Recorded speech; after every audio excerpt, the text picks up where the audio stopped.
last 4 years. Sorry, a little notice on my screen. I spent the last 4 years in the Senate, and I represent Lower Manhattan and a good part of Brooklyn. And I represent a lot of public housing, particularly in Manhattan. And I just want to say thank you to Marquise and to all of you, especially Marquise and I go way back from when he was working with Goals as an organizer a very long time ago. So it's great to see you in this citywide organizing role. And I recognize many of the names on this call as people who have been involved in organizing tenants and trying to get the right outcomes for people. And I chair the housing committee. So just a couple of basic observations about the legislative process. I heard there was some concern that if you introduce a bill, that means the deal is done, the bill's going to pass, and that is just not the way the legislative process works. This bill is numbered. It has a number that's a little below 7,000. That's because there are 7,000 bills that have been introduced this year that came before this one. Most of those bills will not pass either house of the legislature, but introducing a bill is kind of a way of getting the bill out into the world so everybody can see it. I've already started to get comments and some criticism about the text that we've introduced. And from my perspective, like putting it in now, I wouldn't put it in if I didn't think it was worth having a serious conversation about it. But it also doesn't mean it's done by any means. So we are very much open to feedback, objections, and concerns that you have. And I do appreciate the opportunity to speak with you directly about this. During COVID, it's been very hard, I think, to get out into the world and talk to people directly and to go to tenant association meetings and all that. So, we do these things by Zoom. So the trust bill is what is called a program bill. It is a proposal that comes from the city of New York, but it has now been negotiated. We've had a chance to object to some of the things that were in earlier drafts and to get them changed before this point. And again, it's likely there'll be additional changes if we're going to move forward with this.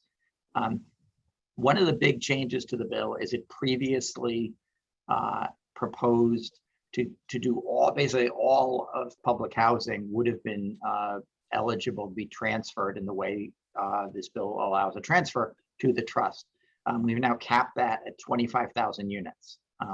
We've also had NYCHA put in a number of things that are intended to strengthen various provisions that have been, I think, to some extent responsive to the criticisms they've heard from some of the folks on this call. So we've made it clear that the board of the new entity has has a sort of more formal role for tenants nominated by the resident advisory board and the citywide council. And that there are 4 of the 9 people on the board will be tenants of public housing. So those are just a couple of examples of changes. There are other things, but let me just take a step back and talk just a little about what this thing is and what it is not. The idea, as I'm sure everybody on this call knows, that NYCHA has had is to create a new structure, an entity, a legal entity that would permit them to apply to the federal government for tenant protection vouchers. And if HUD and to some extent Congress were to approve that proposal, then units of public housing would be designated as units that the trust now has control over. And the control there is a pretty technical, it's controlled in a pretty technical sense. But basically, when they transfer the units, then with approval of HUD, the units would come with tenant protection vouchers, which have a higher level of funding than conventional public housing funding. And NYCHA's idea, again, as I'm sure you've all heard, is that they will basically be able to quickly improve conditions in those buildings. And then they will have a longer term funding stream. They'll have more money coming in for each unit, a bigger subsidy, than they get currently from the federal government for public housing. There's been a lot of talk about privatization, and I know many people on this call in particular are concerned about privatization and have been concerned about other mechanisms that NYCHA has been using, particularly RAD. One thing that is, I think, significant about this is that we're basically creating a public agency, and it's a public agency that's going to be closely connected with NYCHA. You know, the board of the senior management of NYCHA is going to be involved in the board.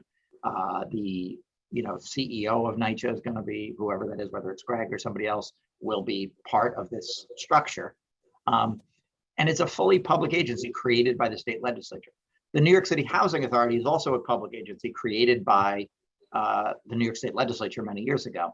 And I think it's important to recognize that it's not, there's no element of this where, unlike RAD creates these partly public, partly private entities with some developers that, make money in the private sector, partly own the entity that units get transferred in RAD. In this case, they would be a public agency that we would create that would be the only other entity with an ownership stake. NYCHA would retain ownership of the land and the buildings. They would lease the mechanism would be a lease to the new trust. And then the trust, again, if approved by HUD on the basis of that kind of legal change, would be able to draw down lots of money.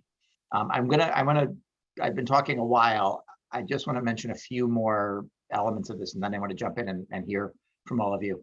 But we have tried in the legislation to make sure that we are putting in a series of provisions that are law, that will be kind of binding on the trust and on NYCHA and the city, to say that residents have the same rights or better rights than they have under the existing public housing arrangement. So we're saying that Section 3 applies. We're saying that if there is a resident association that is recognized at the moment the trust comes into being, then the new resident association immediately has to be recognized automatically by the trust. We have MWBE requirements. We have a whole series of things that are intended to make sure that basically people's rights are fully protected. I recognize that this is a big thing to swallow. It's like, it's 25,000 units. That's, not the whole, it's basically 1/7 of all the public housing units in the city. It is a lot. It's a very big undertaking, but if we are going forward with this, again, with further input and probably some changes, the idea is that you basically use this to lock down a much better stream of funding, both capital and expense funding. So let me stop there. And I see some questions in the chat. I'm happy to try to read chat questions and respond to them, but I think it might be better for everybody if we do it verbally, but it's up to you. Yes, thank you. We're gonna go and we're gonna get some questions from folks who are here today. And we just have a short list of folks who are lined up to ask questions. Good. And then folks are putting questions in the chat so that if we don't get to them, we can get it to your office in the hopes that you will follow up and respond to those questions. Yeah, we'd be happy to do that. I'm going to ask you one question, and then I'm going to pass it off to the Citywide Council of Presidents Chair, Mr. Daniel Barber. My question is, with the legislation, could you tell us again about the timeline? Because we are hearing that you are aiming to, in fact, have this passed into law before the legislative session ends on June 10th. Could you tell us more about the timeline that you're working with? Yeah, I mean, we are currently scheduled to be in session until June 10th. We theoretically can reconvene the legislature anytime in the year. So last year, for example, we shut things down in April because of COVID. We met in July, we met in September, we met in December 28th a couple days after Christmas. So theoretically, we could pass a bill any time of the year. But the time we do most of our work to pass laws is in the next 2 weeks. So that is a very tight time frame, obviously. And, you know, we are trying to figure out whether there is something that makes sense that we can enact in that time frame. Thank you. And now I pass it to Mr. Barber. Hello, sir. Thank Hi, you how for are you? coming. All right, I'm fine, thank you. Good. So basically, I have two quick questions for you. With your sponsorship of this bill that forces drastic change on the residents of public housing, did you speak with the constituents in your district that reside in public housing to hear how they felt? And if so, which developments? And then the second question is, the language as it is written in the legislation doesn't really secure federal 24 CFR 964 HUD regulation and section 3, as you reference, to be totally followed as it says in the federal law. Because it basically just says in the legislation, like reference as or to adhere to as previously followed. That can be interpreted any type of way. That's a fair point. And I want to say that, you know, this is a drafting exercise. So the goal is to say that those laws apply to this thing.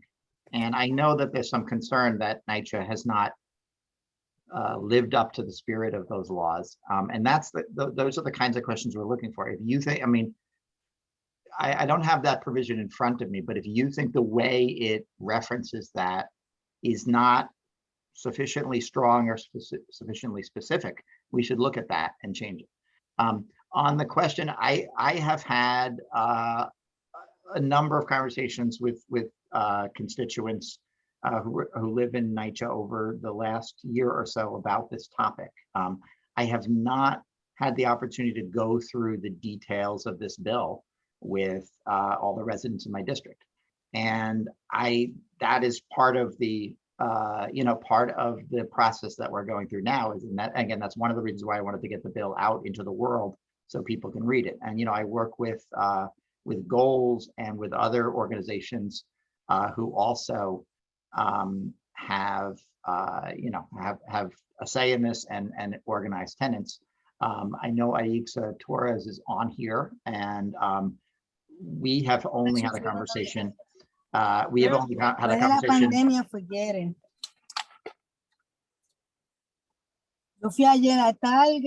Hello, I can't hear you. Sorry, Aisha, can you mute? He was just saying your name. I'm gonna go to you next. Aisha, if you can mute. Brian, you're muted.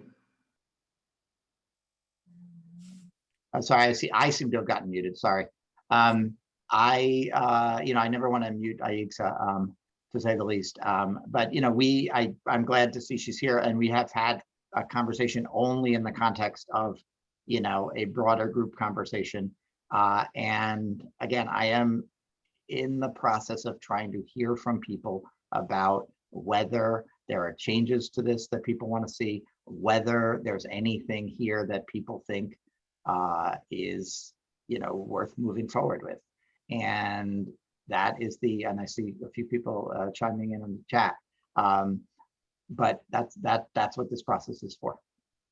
Well, I know that the Citywide Council of Presidents would love to continue this conversation with you and your staff. I would love to do that as well. Thank you. Thank you. Please. Dice Celi que esa maleta, esa bolsa. All right, sorry. I am going through a list of questions. I see hands up, and I'm going to try to get through as many. But I know that I have Smith Houses up next for questions. Jerry, are you here? And then I have Aita. Yes, Marquise, I'm here. Hi, Jerry. I'm gonna turn the floor over to you. Thank you, sir. How you doing, Mr. Kavanagh? Good, how are you? I'm all right. I basically just have one question for you, pertaining to this blueprint bill, with coming to people who make over the threshold that might put them out of the low income status. But I know that there's like when it comes down to housing and bill residency in New York City, there's I wouldn't say a salary gap. I mean, just for say for numbers sakes, say someone that's living in NYCHA making $60,000, they qualify to live in a development. Now, if you make over that threshold, let's say under 100,000, how does someone sustain affordable housing? I'll try to answer two different parts of that. First of all, the bill, and I think this is a change from previous versions. I think when NYCHA first started talking about this, they hadn't considered this question. There was a lot of language about how this is supposed to be public housing. It's supposed to be affordable. It's supposed to be for people with low incomes. And I think they didn't consider the fact that there are many people who are over income and that can continue to live in public housing. And so the bill has language that is intended to say, if you live in public housing, when the transfer happens, you continue to have all the rights to live in public housing indefinitely. And that's important because, as you know, like you could be over the income limits for public housing and still it's very, very hard to find decent affordable housing in the city. The broader question of how we make affordability, the city and the state and the federal government have done an inadequate job across the board of providing enough affordability for people. We've got tax programs that developers use to develop lots of luxury housing that don't provide enough affordability. We've got not enough, they just reopened the Section 8 voucher list, but it's not nearly, there's going to be an enormous number of people looking for a very small number of vouchers. So we have to work on those things as well. I opposed those tax programs I just mentioned when they were last approved. The city gives away more than $1 billion a year in taxes and doesn't get much affordability. So we have to do a lot of things to make it not so that this isn't the only option for people, and that we can strengthen that we can make more affordability available for everybody. But the goal of this is to continue, the goal of the drafting of this is to try to design something that continues to protect everybody's rights that they have now to the affordability that they have now. Thank you. I'm gonna transfer to Aita. Aita, I know you gotta go quick because but thank you for joining. Aita, I'm gonna turn it over to you. I hear you. You have a question for Senator Kavanagh? Yeah. The only question and statement that I have to make as president of the Resident Association of Alfred E. Smith Houses is the fact that over almost a year ago in Smith, Brian, I asked you to convene a meeting of the resident leadership in your district, and that was not done. This is, to me, a slap in the face, an insult. Let me finish, because I'm actually with my family. We're in mourning like everybody else in this country. So I took time out to respond to this because I have a responsibility to the residents, but I also have a responsibility to my family. The fact that you have now made the bill 964 says from conception, we have been totally excluded. CCOP has been totally excluded. And I am beside myself. I am so angry that it is beyond anger. It is a silent anger of outrage. The fact that we have been treated like second-class citizens. We have been treated like we don't count. We have been treated like we have not paid our dues to this country. And I am tired, absolutely tired of this. And we will not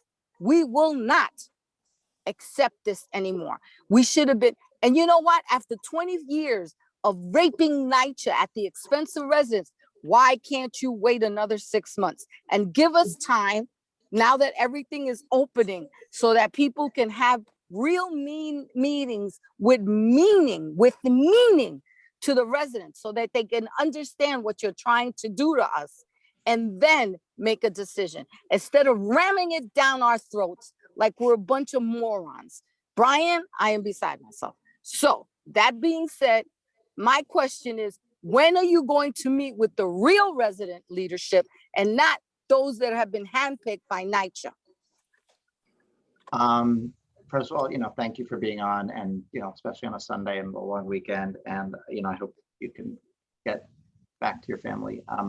I know that I am available for you anytime. And, I am happy to have a meeting with whichever group of residents want to talk about this, including all of the resident association presidents. I come to Smith, your meetings whenever I can. And again, I don't think the introduction of a bill, the way I think about introducing a bill, it is a proposal, and it's out in the world so everybody can see it, whether they're the sorts of people that hear about these kinds of meetings or not. And the bill is in so that people can read it, and it is not some effort to insult anybody. It's not an effort to ram anything down anybody's throat. And I'm having. But Brian, I'm sorry, I don't want to cut you off. But No, the please. reality of it is that. But you did. There are people on this call who meet with their residents all the time and have not been able to. I have not met with my residents, and it's going to happen now June 3rd. We got phone calls. NYCHA has put bulletin boards, done all kinds of, and we have not been part of the process. It is a total violation of the HUD regulations, and we have not. So now you're showing us the draft. Do you know the meaning of conception? Please do not make me look it up. I'm not being sarcastic. From conception. And even, I'm going to be honest with you, when I went into the 964s, even I was surprised. Even I was surprised that it actually said conception. That's what needed to happen. And that's what did not happen. And, and we're here to tell you that. And so there has to be a stop on this bill. Stop rushing it. Now we have to, 10 days to read it, 10 days to let everybody know, 10 days for people to look at it. Come on. No, I'm gonna let Kavanagh say his last few words and then take us to the next question. But I said thank you. I think a lot of people are cheering you on. Folks are feeling, a little bit of the same. But right. Go ahead, Kavanagh. Yeah, and I understand that. And again,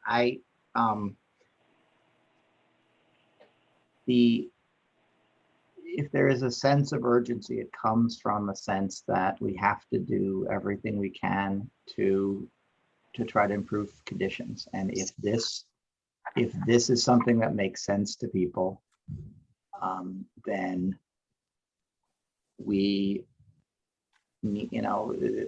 should do it at the point that we can make it make sense and put it together and make sure it adequately protects people. There may be ways to change this. This is as much, the state legislature has as much an opportunity to put constraints on public housing, on NYCHA, and if there are things that that people want to see that would constrain NYCHA from doing things the way they do them, we have an opportunity to do that. But I hear you, Eggs, and I know that you're. I'd heard that you're angry that we introduced the bill. I'd spoken with you a little bit before we did, but obviously very close. But I look forward to continuing to talk with you and talking with residents, and whether we're doing it, now or in January, it's still going to require a lot of conversation. So I'll have those conversations anytime that people want to have them. Thank you. I'm gonna take you all the way to Staten Island now with Ms. Kiko Charles. Kiko, you have the mic. Thank you. Good afternoon, Senator Kavanagh. My name is Brenda Kiko Charles, and I am the resident leader, president of Mariners Harbor, based here in Staten Island, and I'm also a member of RPPH. It's going to sound somewhat repetitious, sir, but I have questions or concern regarding the Public Housing Preservation Trust Act that you introduced not too long ago. And I would like to know why there is such an urgency to pass this legislation before June 10th. Because my fear is that we will lose public housing and our Section 9 protection. I hear what you're saying about Section 8. But myself, I'm urging you to stop moving forward with your legislation so that the residents have the time to fully review, understand, and digest this plan. We need at least 6 months. I can't conceptualize that everyone has been made aware of what we are facing. After speaking with Greg Russ, I requested that there's some possibility of dumbing down the language because everyone does not understand the anagrams and the language that is being presented to us. Okay, so Senator Kavanagh, will you commit to meeting with resident leaders as was previously requested and working with us to assess and identify the needs of prospective development so that we can determine the best solution? Because if we know where the money's going and what needs improvement, it would be an asset. Every development does not need the same. There's no reason to repeat doing the same work over and over. And then again, why was NYCHA allowed to let our buildings get to the present conditions that they are? Yeah, That's between the Senate, HUD, and whomever else. But we suffer. And in conclusion, sir, I need a roof over my head. The senators and the legislators need my vote. So what are we going to do? I understand. And for the, I should note, I'm originally from Staten Island, so it's nice to hear from you. Nice that you're on this call. Again, I agree. We need real solutions to the conditions that people have been experiencing for a long time. The state legislature for most of the last 20 years had very little ability to respond to these things because Republicans controlled the Senate and there was no real ability to pass things that were going to help. But the goal is to create conditions that will allow things to be better. And one of the as much as there's a lot of issues with the accountability of public housing and how they work and all their failures over many years, but another issue is the lack of money. And we've been trying, we just did another $200 million of capital in the state budget that we just passed 2 months ago. And, that'll help some developments in some places, but it's not nearly enough. So the goal here is to try to create something that will ensure everybody's rights, but have more money flowing in so that they can, the capital money so they can fix things up right away, and also long-term money so that there's enough money to pay people to maintain the properties and to do all the other things that need to happen to keep people's housing decent and make repairs and all that. So that is the goal. And, I know that there's skepticism. I see some, question. People question. The thing, sir, is that I think that we've lost a lot of money because of some of the contractors that have come into our developments doing shoddy work, right, being paid, and then being hired once again. Right. So that does not benefit us. Can I respond to that? Particularly, one of the things, so under current law, NYCHA, I agree that NYCHA doesn't do as good a job as they should of overseeing contractors, of picking contractors, of maybe disqualifying contractors if their work is terrible. But one of the problems they have is they're constrained by law to select, in most cases, when they put out a job, they have to select the cheapest contractor and the low bid. And if you were hiring something to do something really important, you don't necessarily say, well, who's the very cheapest person that will do this, right? Because that maybe that guy is cheap maybe there are reasons that guy is cheap, because he's going to cut corners, because he's going to use lousy materials, because he's just not that good at this and nobody else wants to hire him. One of the things the bill will do is permit the trust, and some of those restraints on contracting are federal law. So I can't change them at the state level, some of them. One of the goals of creating the trust is the trust will have more flexibility to hire contractors based on their ability to do this kind of work, based on their understanding of the job, based on their willingness to take responsibility for the whole job. And that's one of the benefits that people are trying to get with, this approach by creating this new entity.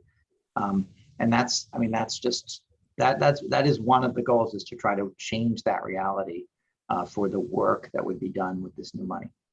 Thank you. Okay, so in conclusion, I'm sorry, Marquise. I know people, I promise, because they're gonna start coming after me if I don't get through these questions. Okay, all right, go ahead. So I'm taking you to Brooklyn now with Mr. Reginald Bowman.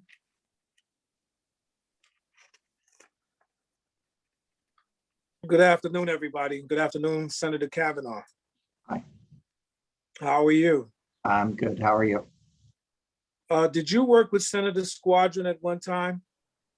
I did. Senator Squadron and I overlapped in the legislature for the 9 years he was there. I got to the assembly 2 years before he did. And So you remember the sound? I was one of the founders of the Sound Housing campaign, along with Rosie Mendez and and So you remember how long ago that was? It was a very long time ago. Okay, so this is the 21st year of the 21st century. I'm a member of Council of Presidents, so I've been at this since the 80s, and I'm sort of like the institutional memory of much of what has happened in NYCHA between residents and the legislatures since the 1970s. Mm-hmm. To get to the point, the NYCHA institution has been failing miserably, is under federal monitor, a lot of different court structures, and the state abandoned public housing years ago. During that time, we, the residents who've lived this experience, have accumulated a sense of, you might call it mistrust, and also a sense of frustration, and also a sense of purpose as to where we would like to see NYCHA and our homes go in the future. Number one, I'm not going to be as diplomatic as everybody else is. I think you need to kill this bill, because this is not the time to be, again, experimenting with the lives of people who have continually been subjugated to mismanagement and the inability to be able to run an institution of 170,000 units in a city where there's always complex construction and private construction going on, building and maintaining and managing luxury high rises in the same setting as public housing. And anybody would agree that there's something wrong when that can happen and you still don't know how to run the housing authority and run it correctly. So this bill really, in my opinion, this is an inappropriate time to want to restructure something that, and it's, as an institution, it would run well if the right people were running it and in charge of it. But each time over the years, no matter what kind of legislation has come from the Senate or the Assembly or the City Council, the same people have been in charge of NYCHA, and therein lies the problem. Second thing, and I think you need to take this into consideration. People talk about the Code of Federal Regulations and why we always run into these loggerheads. You wouldn't have so many people on this call who were opposed to the legislation and keep repeating that same thing if that wasn't really the rule now and not the exception. No one is collaborating with the duly elected resident leadership or the residents of public housing to frame the future for our homes and our places where we now live in our developments. So my final thing is this, it's my strong suggestion that you pick another time to introduce something that you think could be an answer, because this is not sitting well with the current leadership, the duly elected leadership of the New York City Housing Authority. It's not sitting well with the advocacy groups. And, you know, for somebody like Russ, Greg Russ to come in, who's been peddling this same thing across the nation, who's a member of the Council of Large Public Housing Authorities, and has been peddling this answer to our problem here in New York. This is not the time for that. The time is really for there to be a partnership with the current leadership and the people who are on this call to sit down and really come up with something that's going to, first of all, be able to run the housing authority on a daily basis so that it's meeting the basic standards of the people who live there. And then number two, something that's going to reform and clean house at the housing authority to bring in people who know how to run an institution in the 21st century. Just like this technology we're using right now that was put together and it's really 30 or 40 years old, because the private sector has been doing this for a long time. It's time to really recognize that you can't keep making laws in Albany and city council and the state, and you've never really in the last 20 years did anything to bring in people that really know how to run and operate a 170,000 unit portfolio. And so I think, you know, you really need to consider the fact that this is not really the time for this kind of legislation. What really needs to be done is to sit down and look at all the elements of what's going on, freeze this bill, freeze the RAD plan, you know, because it's not going to stop for the units that it's already been put into place for, and sit down and talk to us about really framing something that's going to work for NYCHA. Thank you. Thank you. Yeah, can I just respond briefly, Mark? Because I know you have a lot of questions, but just to Yes, say, please. like, Yes.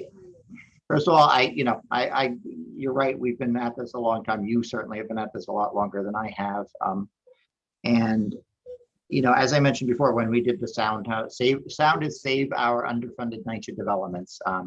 It's right. It's a goals were to make sure that the city at the time was charging NYCHA basically property taxes, even though NYCHA was bankrupt. They were charging Pilots.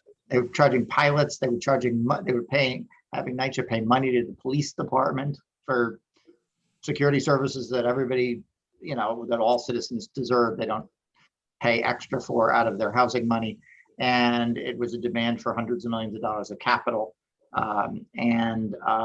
You know, some of those things actually have been realized since then, but not quickly enough and not enough. So we've eliminated pilots and eliminated the payments to the police department since then. But I mean, again, it is one of the, and Squadron, you know, it's Daniel Squadron was the senator for Lower Manhattan. I represent the district he represented. I do want to emphasize one thing I mentioned earlier, which is that until 2019, I was a Democrat in the Assembly for a long time. Republicans controlling the Senate were not interested in anything that would be particularly helpful to public housing. And so the fact that we're having a serious conversation now, and I understand that people do not, I mean, it's an understatement to say people don't like this proposal. I get that. But we do have an opportunity to legislate that we haven't had before. And just, you know, frankly, like we started 2019 with some very dramatic improvements in the rent laws and in all the laws about eviction throughout the state. My expectation was that 2020, we would have a serious conversation about all the other things, and public housing being the top of the list. And unfortunately, COVID, I have spent a crazy amount of time trying to keep the eviction moratorium in place, which is in place until August 31st, and trying to get a $2.4 billion program to pay people's rent so that we don't have mass evictions all over the state. It's just a reality that we spent a lot of time on that. We do now have an ability to legislate in ways that matter. Again, Well, all I'm suggesting is, Senator, and then I'm going to yield the floor. Yeah. You're absolutely right about the fact that there needs to be a prioritization of what comes first in dealing with this issue.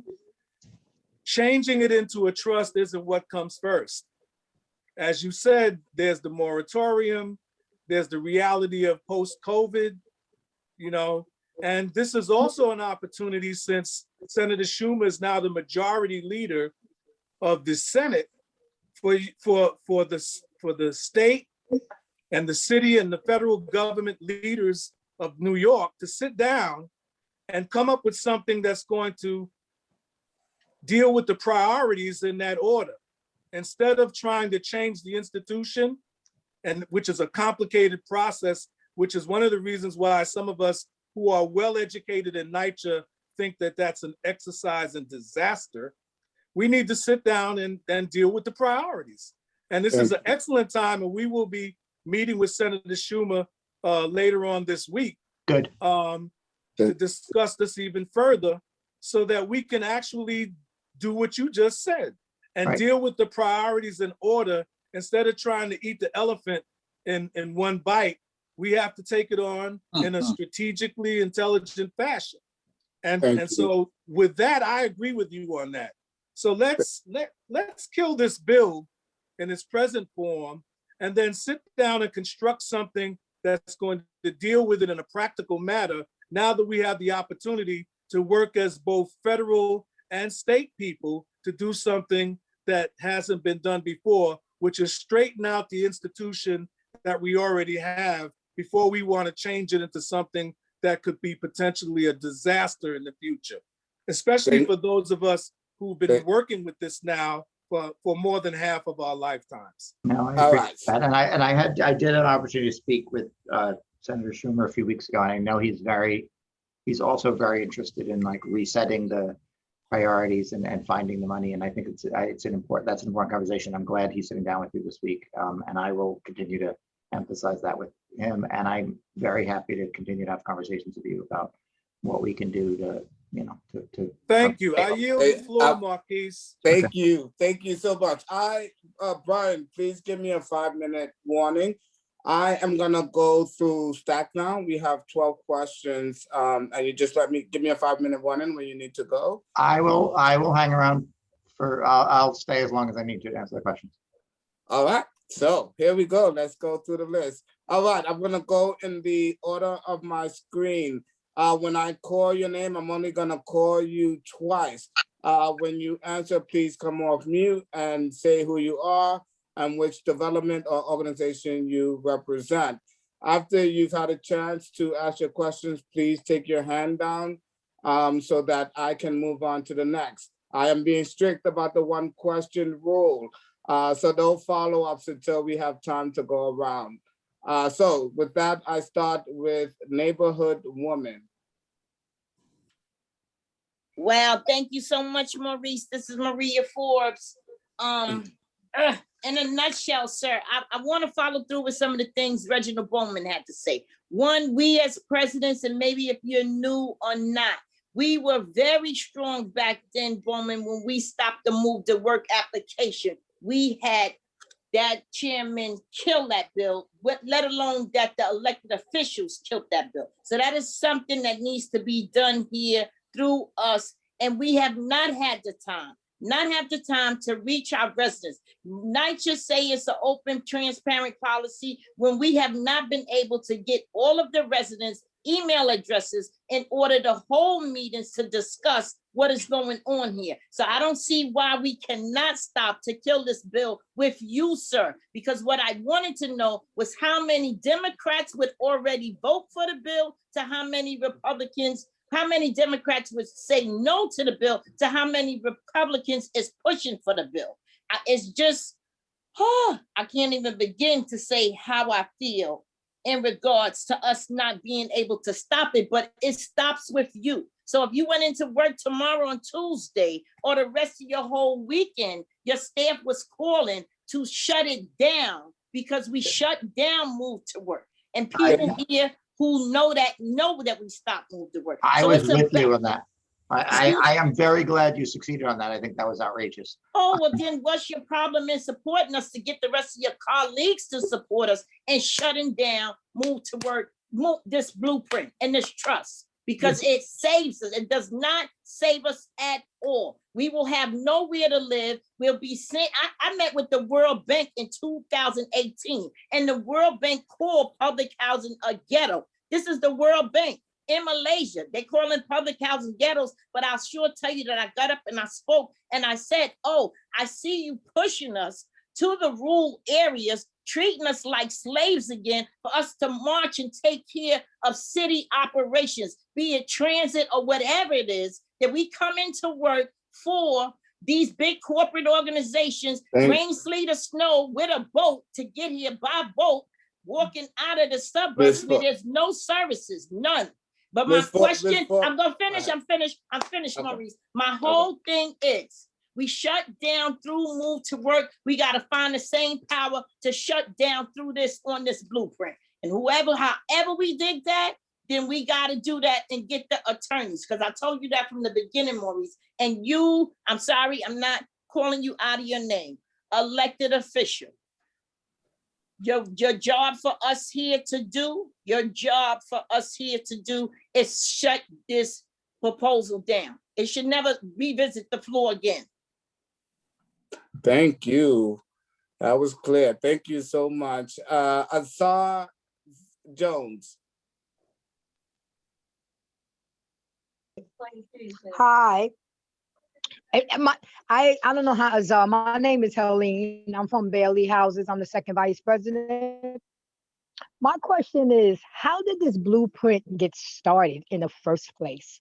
Is it the fact that, the elected officials is tired of passing the buck of all the problems that NYCHA is having and they don't want to do anything about it? Because from what I'm understanding, and I'm hearing everybody speak, that this is not a good plan for us.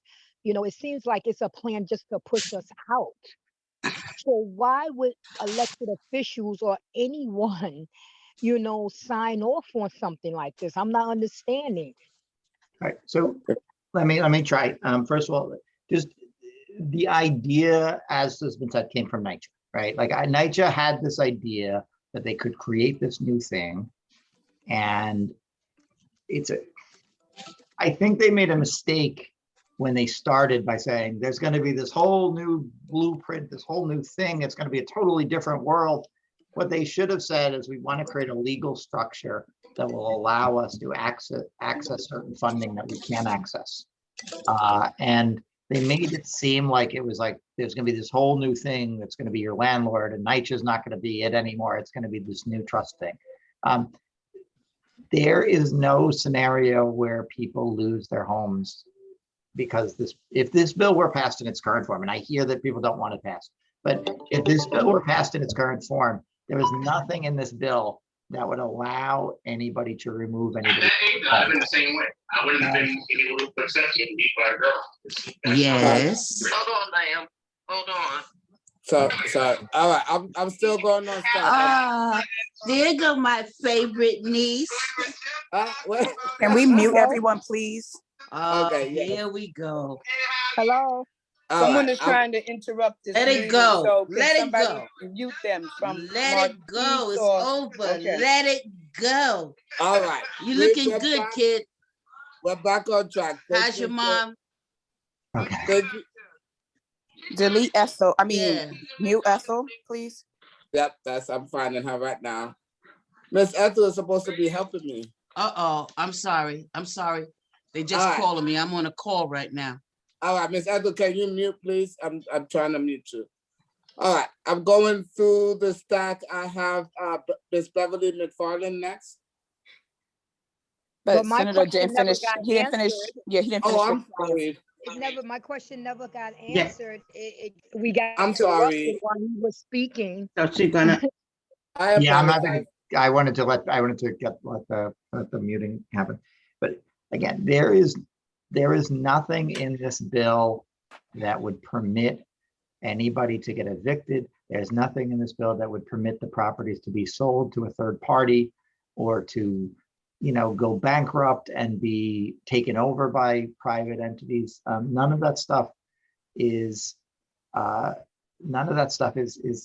to result from this bill. It is, I understand it's a big change, and I don't, it's pages and pages of text, and I don't expect everybody to say, oh, I read it and I'm fine here. But really, there's nobody But not backing to this. interrupt you. I'm not trying to interrupt you, but someone, made a great statement. Moving tenants from section 9 to section 8. That does privatize. It's not like, so section 8. So section 8 is a program that section 8 is a funding stream, right? It's an amount of money that the federal government puts in place to cover the rent going forward. If most of section 8 is spent, most of section 8 goes into the pockets of private landlords, because the people who own the buildings are private landlords, and you get a voucher and you go find an apartment. But section 8 is a piece of a part of the federal law that is how money flows through. In this case, it would be going to a public agency. The trust is a public agency, just like NYCHA is a public agency. And again, I'm not expecting I'm going to convince a lot of people on this afternoon that it's a good idea. Really, I get that you have been thinking about it for a long time and it doesn't make sense to you. But I want you to say there is no effort to get rid of public housing, to wash our hands of public housing, to move. When people saying move from section 9 to section 8 is not a phrase people should use. Nobody moves in this proposal. The buildings are, the costs of the buildings are paid for in a different way, but there's no tenant moving in this proposal. And like there might be a situation where they try to renovate the building and they want to move people to another building temporarily in order to do that, or something, if they want to do a full renovation and the construction is dangerous and people shouldn't be there. But don't tenant rights is different. Tenant rights are different under section 8. I'll let you, know I'm that, sorry. don't you? Right. I'm sorry. So I'll let you pass because I did get your first question in, but I do have a stack of 11 people asking questions. Mikey, let me just do that one really quickly though, because Okay. the section 8 comes with different rights, but the legislation says that this trust is bound by all the things that section, the goal of this, and again, Reggie and a couple other people have said they don't think that the language works the way we think it should work, and that's an important point. But the goal here is to pass a law that says you still have all the section 9 provisions, and the state legislature gets to tell this new trust how it works. And so the goal is to pass a bill that puts all those rights in place and puts them in law, just like they're in section 9 is a law. This is a law too. And this law will say that all of those rights apply to this in the same way they apply to public housing. That's the goal. And I realize, I understand people think we haven't gotten there in this draft, but there is no effort to get rid of public housing. I really believe in public housing, and it pains me that we have not been able to find the money and the management to make things better over all of these years. But we've been trying for a long time. And the idea is that this might be one way to address the problems in some of the buildings. Thank you. There is some information I'm going to be sharing in the chat a little bit, but I'm going to keep us moving to Ms. Beverly McFarland. yes, good evening, everyone. Good evening, Senator. My name is Beverly McFarland, and I'm the resident council president for Taft, Senator Robert A. Taft Houses here in East Harlem. I hear you talk about what's good for the legislating, but you're not looking and hearing what's good for the residents of public housing. We are here trying to plead with you, saying that this bill will displace many millions of our family members, and still you are trying to convince us that it's not a bad bill when we have read over the bill, we have sat with each other, we have a whole year through pandemic, have Marquise have sat with other leadership, and we all agree about the same thing. Gregory has displaced Detroit families, public housing in Detroit, Chicago, Cambridge, Minneapolis, and now he's here. Is he a hitman for public housing? I'm not understanding what is going on and why are y'all allowing this to happen? We are governed by 964 regs, and he is in violation of he's violating our 964 regs because it says at the point of conception. We were not at the seat at the table when he was drafting up this bill. We were not at the table when he said something about the trust. And in the trust, it says it is a members on this trust, and 4 will be tenants. We will not be the majority to ever pass anything that affects our homes. So my plea to you is to kill the bill. It was not structured in the way of the 964 regs, which he has had violated plenty of times, because we have not had the seat at the table. The Council of Presidents have not had the seat at the table. They only gave us these instructions of what they're going to do with us. And then now we have to adhere to what they have made up. That's not the regulations. That's not part of the HUD regulations. And not only that, can I share this last thing? If I'm reading on the tenant protection vouchers, it states on the tenant protection vouchers, it's only supposed to be used for public housing residents that are going to be displaced or the property is going to be demolished. So what is his plans for us if that's what the tenant protection vouchers states that? That's what the tenant protection vouchers reads. So I'm just concerned for my home, for the future of my children. And I'm asking you, if you can sleep tonight, please kill this bill. Thank you. I appreciate that. And just to be, I wanted to say one, I don't think I'm going to convince you during this call that this is a good idea. I do want to emphasize that the goal here is to improve things and not to displace anybody. And, tenant protection vouchers are, again, they are a funding stream that only would come into place. Like nothing would get transferred to nothing would happen if HUD doesn't approve a funding stream. So they would have to approve the transfer, the legal transfer to the trust and the funding stream at the same time. Otherwise, nothing happens at all. So the goal is, and they get to say what the tenant protection vouchers are for and how the money flows. And again, tenant protection vouchers, partly, I'm going to say something a little cynical here, but one of the reasons tenant protection vouchers are funded better than public housing is because lots of tenant protection vouchers are paying for private housing.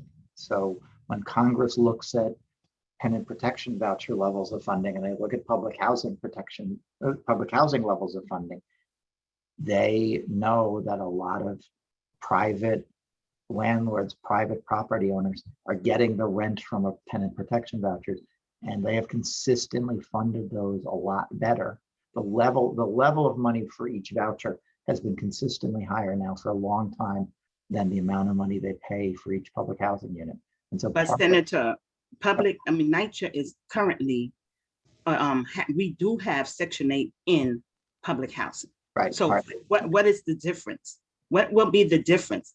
Because all of it will be transferred over. What would be the difference? They have a large number of tenants here that's already on Section 8. So they all getting Section 8 money. The idea would be that the HUD would grant many more tenant protection vouchers if they were willing to approve this transfer. So like the idea is that the transfer to the new entity has, it has different legal abilities. It has an ability to contract with contractors that are capable of doing better work than the contractors that have been in NYCHA for a long time.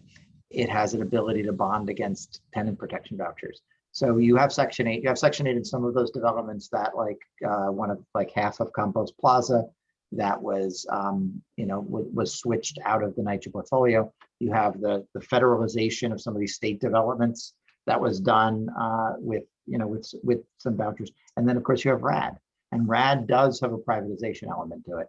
And this one doesn't. Well, we'll keep talking about that. I'm going to talk about it later, but let's get through the stack I have. Please, folks, if you ask a question, remember to put your hand down. Karen Blondell, you're next. Forgive me if I Thank you pronounce so that wrong. much. This is Karen Blondell, and I'm an organizer in Gowanus, Wyckoff, and Red Oak houses. And right now, the blueprint is still negotiable. I do see a lot of language in there with Section 9 that is not exact to what we actually have on the books, 964 regs in regards to our civil rights. And the reason that's important is take what happened to me. I work for a nonprofit to support and elevate the voices of public housing residents. But sometimes nonprofits have their own agendas. And sometimes the agenda is to take away low-income housing and replace it with affordable housing. So at some point, as a Black descendant of slaves, Mr. Kavanagh, I have to question myself. Do I stay with the paycheck or do I stay with my people? You understand what I'm saying? That's something that's still happening to Black women across the United States. I had to quit my job because they wouldn't let me off the plantation because I wanted to support myself and other public housing residents. I have to have the Section 9 regulations because without that, I couldn't have quit my job. When I quit my job, I went to my housing assistant and my rent has to be based on contribution until I get my mental, spiritual well-being back together, Senator Kavanagh. We out here, we have feet on our necks. We have constantly been in battle with institutional racism across the United States.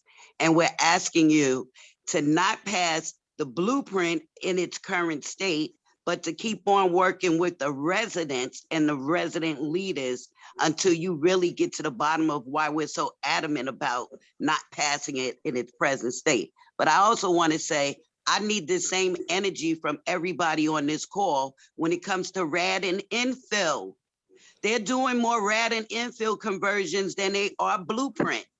The blueprint, it was talking about 25,000 units and RAD and infill is 70,000 units. Do you understand these are different programs? Please, we need your help, Danny. Danny, please, June 3rd, come to Brooklyn and help your residents over here to say no to RAD and infill. And I'm saying that because we fought for 4 years saying no RAD and no infill. Now they got this citywide rezoning.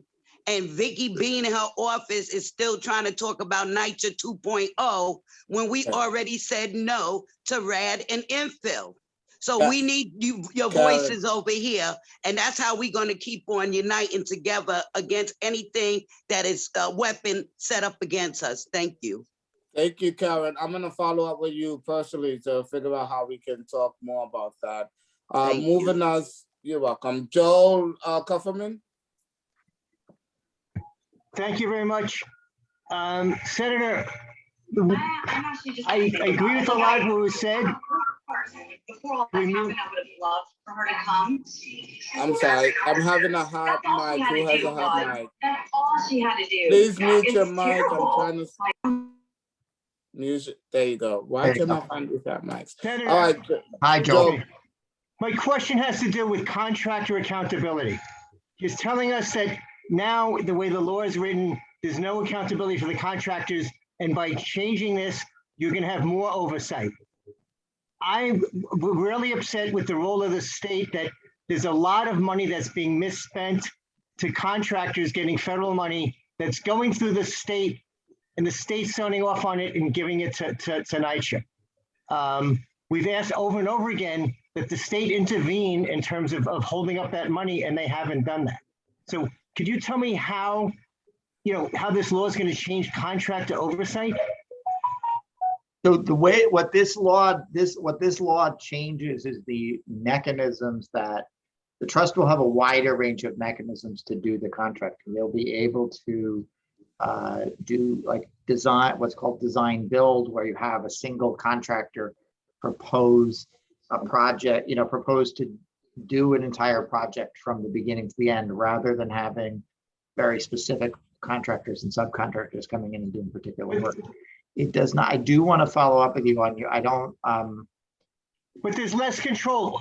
The money part is upsetting. Is that we know even at Smith that there was money misspent, and what the state did. Okay, is it allowed $250 million more of contract to go on? The state could intervene. The state is a signer on a lot of the money that's coming through, and yet we're still rewarding the bad actors the most. So to me, that's the biggest waste. Joel, you and I have had a lot of opportunity to talk about a lot of what's gone on in Smith, and you know that Greer, my staffer who's on the phone, we've been in touch with you a lot about some of those particular issues and trying to address the issues with, with the trees and with some of the problems there. I'm happy to continue that conversation on this particular thing you're saying about the state being a signatory on these contracts. I'm just not aware that that's the case.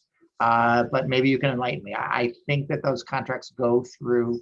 I think that the federal money, the federal FEMA money, and the federal capital money have mostly gone directly to the city. No, that's wrong. And I just want to say that misconception should stop this bill going forward, because everyone in the state legislature should be even aware of where the financing is coming from. All right, there's millions of dollars available. And let me just say one more thing. Sure. There's a lot of money on the Green New Deal and even state money that's available that should be spent at NYCHA for resiliency and everything else. So there's many other money streams that are out there that we shouldn't give more power to private contractors that we can have less control over. All right, I'm going to move up after Senator Kavanagh answers. Okay, that's fine. Go ahead.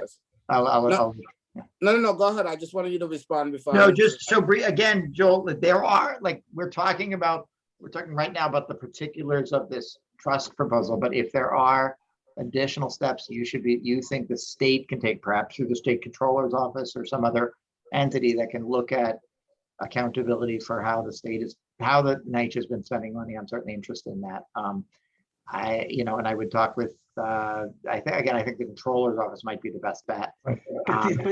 Joel, I'm sorry. Let me just respond to the other thing you said, which is, yes, we should be using capital money, resiliency money, Green New Deal money.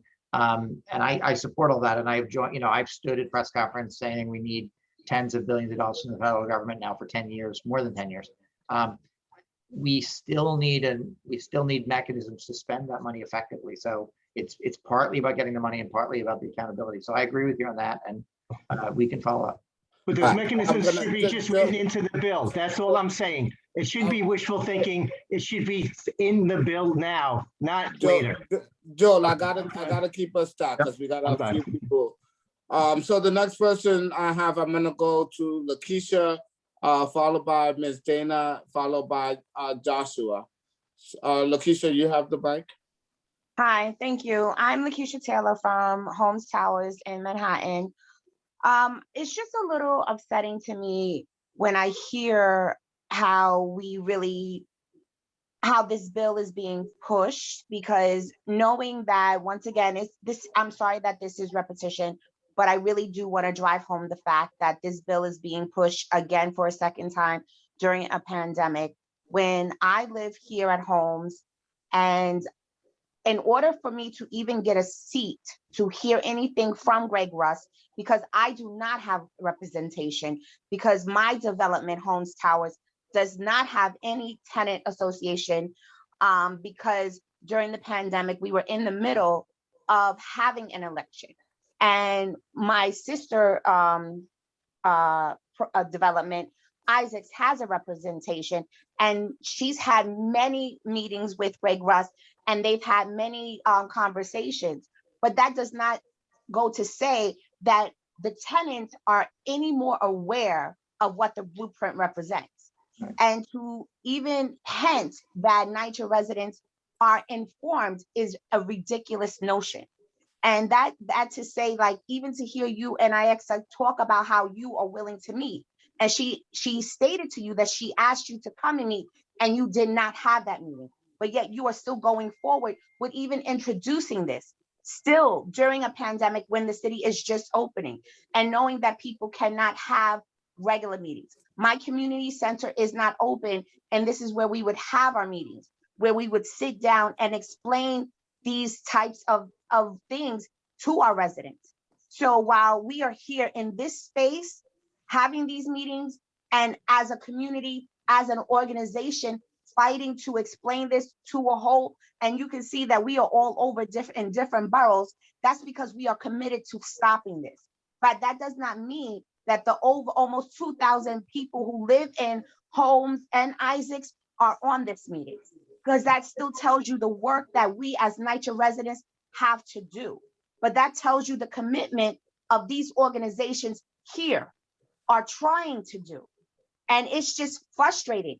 I'm much calmer now than when this meeting first started, because it is infuriating to hear people having to basically like sell their soul to try and tell an elected that we put in office that you have to save our home, that we fight to scrap to pay rent for, to put over our heads, that in some people's houses are just basically falling apart. And we know that we have a new administration in, that more money is coming in, but yet you are still trying to convince us that this is a good bill when we are telling you and explaining to you why we know that this is not a good bill. Because as organizations, we have studied this bill during a pandemic when people are dying around us, when we have had to fight to get NYCHA to help support us. And like I already said, I do not have a tenant association. So I had to fight harder to get things for my community. And not to negate or just to take away from anyone else, but I am not a tenant association president. And I've had to fight against other tenant association presidents to legitimize myself. So again, this is just ridiculous and utterly insulting to tell us that this is going to be a good thing. This is like someone who has Gucci shoes telling me to tie up my shoes that have holes, my Converse that are busting through the sides. You understand? So I again, my statement is just to tell you that this is not a good idea. This is not a good time. And you really need to reconsider telling us or trying, well, no, you can say whatever you want to say because this is a free world. But we are telling you that this is not a good time, as we are the ones living in this situation. We are the ones fighting for our lives, fighting for the lives of everyone who are also in the same exact situation or not worse off. Thank you. And great respect, and I appreciate your being here and saying all that. And I do also appreciate the fact that you're struggling to get your tenants organized at homes, because I think it's really important that tenants organize and get a resident association in place. So I hope you succeed in that. And I'm sure I don't represent homes, but I'm sure my colleagues would be happy to to support that effort as well. But that just goes to show Marquise, you can I jump how bad NYCHA is doing their job. This is Assemblymember and how Jackson. we have lived, Yeah. excuse me. I'm This sorry, is go ahead. also going to show you how how badly NYCHA has done their job, and how during this pandemic, they have not picked up the ball. They have not tried to pick up the ball, but they have thrown it under things and tried to bury it. We have fought many times and pointed this. I have fought many times, and other developments. I'm not the only development. I'm not saying this to point out that I am the only development, because there are many developments who did not get PPEs during the pandemic, who have not gotten sanitizers during the development. I had to work with my community center to fight to get a seat with Greg Russ.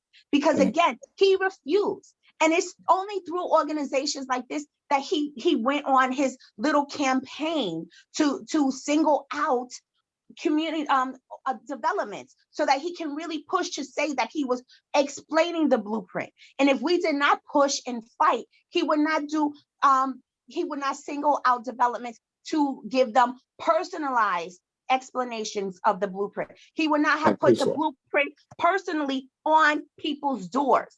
Again, to try and say that he is reaching out to more people. But again, this is a pandemic.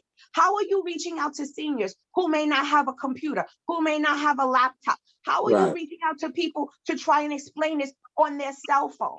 That is not how you explain this bill to people. So again, this is not the time. People are not grasping this. You cannot say you're reaching out to people when you have only 25 people on a call. In a webinar, I don't know how many people are on the call. They are not putting out that. So one more point. I'm sorry, and then I will stop. They are not telling you how many people are in that webinar. And when they had the webinar at homes, the only reason that I knew it was 75 people is because my community center told me, and the majority of the people on that call was NYCHA people and the people from my community center. So, and I know for a fact, I had 15 people from my building, and that's because I told them and I said, make sure you get on that call. Right. So again, they're not reaching out. They're not doing their job. Thank you, Keisha. I am just gonna pause. We have a champion who's been with us since day one. Chantal Jackson, please. I'm gonna give you the floor. Thank you, Marquise. This is your Assemblywoman Chantal Jackson. I represent over 20 NYCHA developments in the 79th Assembly District. Thank you, Senator Kavanagh, for taking this call. I'm hoping, I'm not sure if Marquise, if you're able to get Assemblyman and Chair Simbowitz to join a call like this, but let's make sure that he gets to hear from the residents as well. As Marquise stated, I've been with you guys since the beginning of the creation of this group and listening to you guys. I don't live in NYCHA. So it's my job to listen to the concerns and to bring them forth. I don't sit on the housing committee.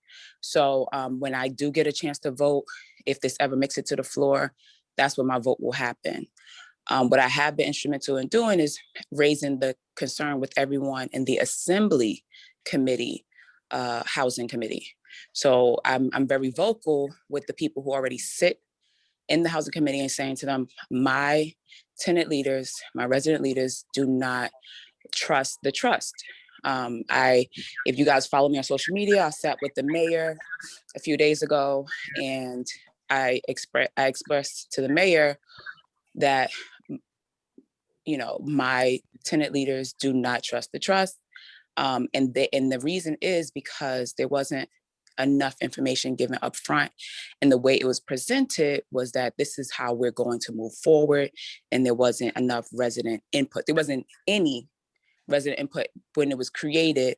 And now residents are being told, but in small doses. If there's 600,000 people who are registered living in NYCHA, we know that there's probably close to 1 million that actually does.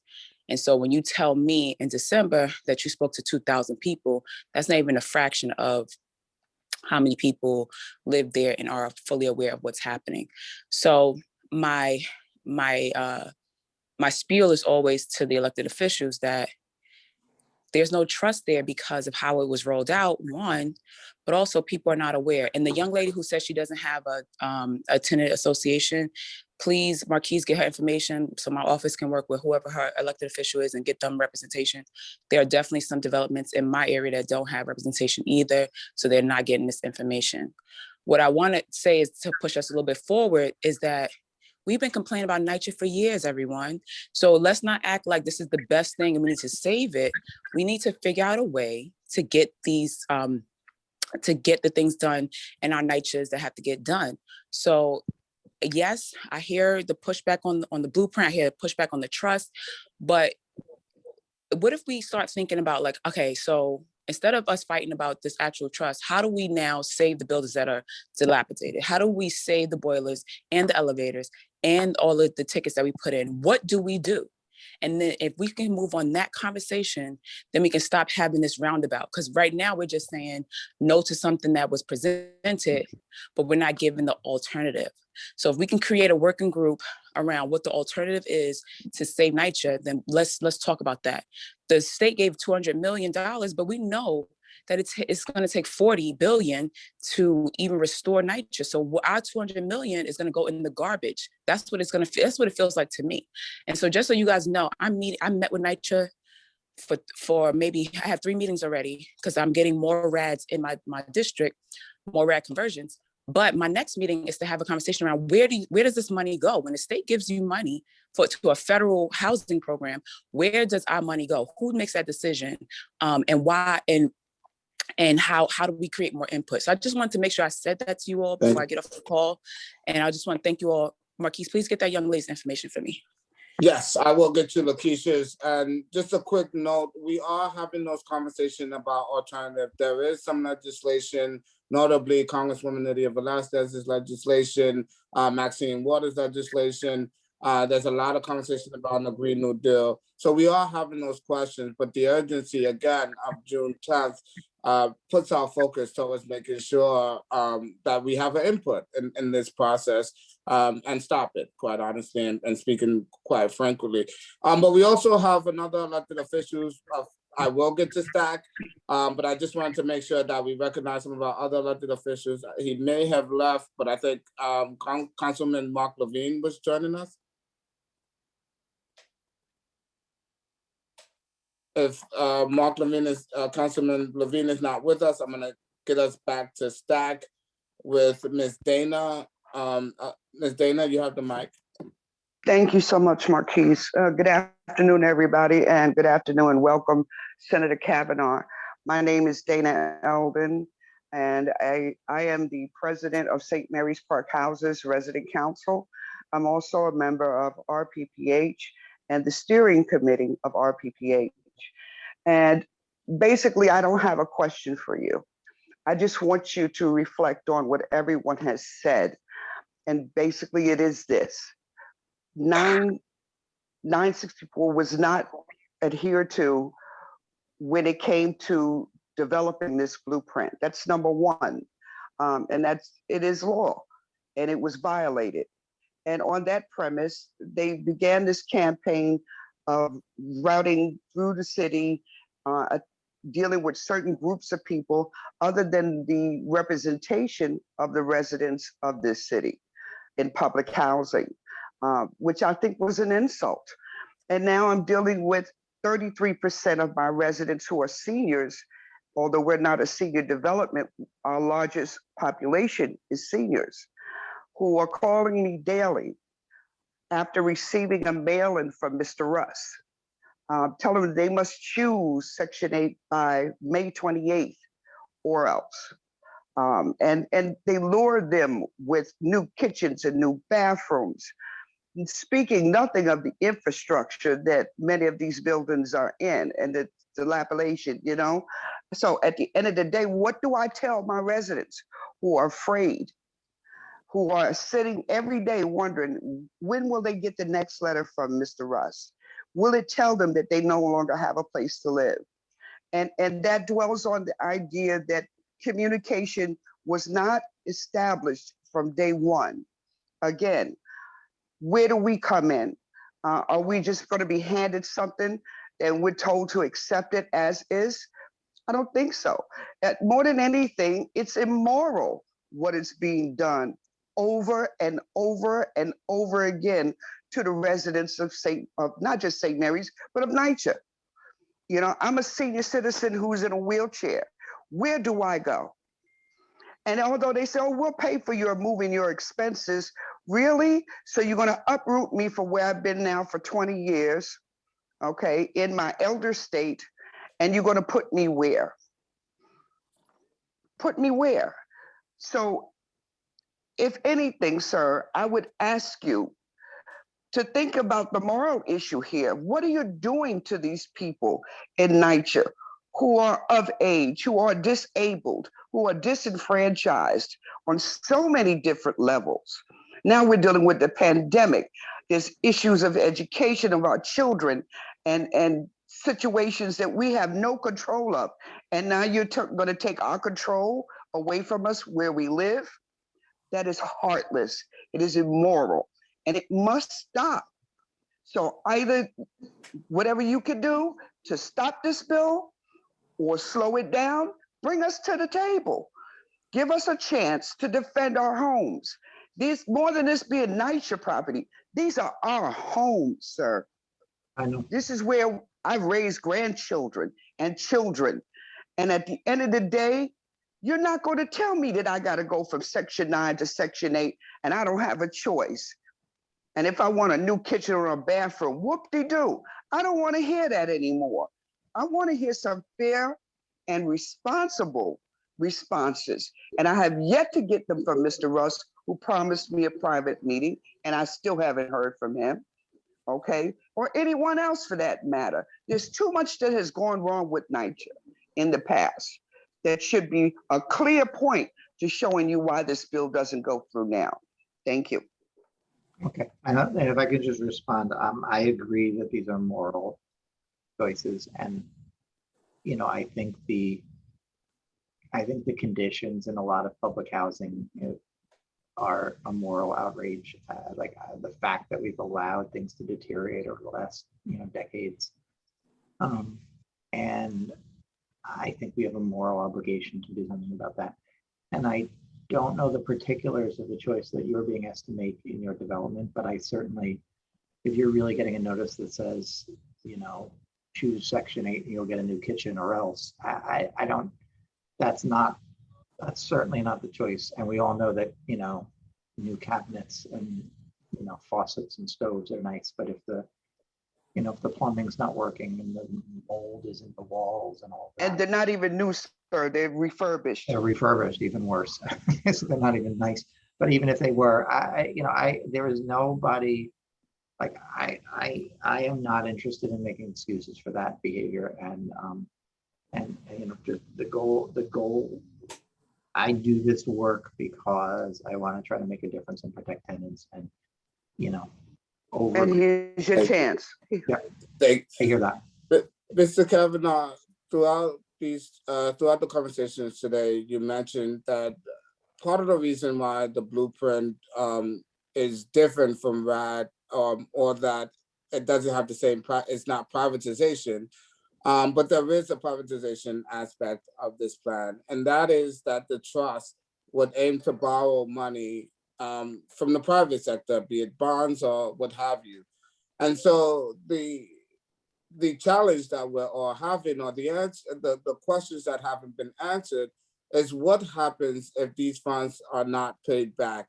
At the end of the day, in public housing, we're at this point because the federal government and government in general didn't allocate adequate resources to take care of these developments. But the same government is also funding Section 8. And so while it seems at this time to be a more stable source of income, what saves us if the federal government decides not to put in the subsidy? Will these buildings go into foreclosure? And what control, right? What control would the private sector have on these units if the loans are defaulted on? Thank you. It's an important question. So borrowing money, selling bonds and borrowing money is the way the government pays for almost everything. So like when the MTA wants to build new subway stations or wants to repair the tracks, there's money borrowed by issuance of bonds. It's just the way we do virtually everything. I think RAD can legitimately be called a partial privatization because although the thing that they're transferring the control of the property to is partly public. NYCHA has some stake in it, but it also does have private equity. So we are creating a public entity. The trust is just as much a public agency as NYCHA is. It is 100% public.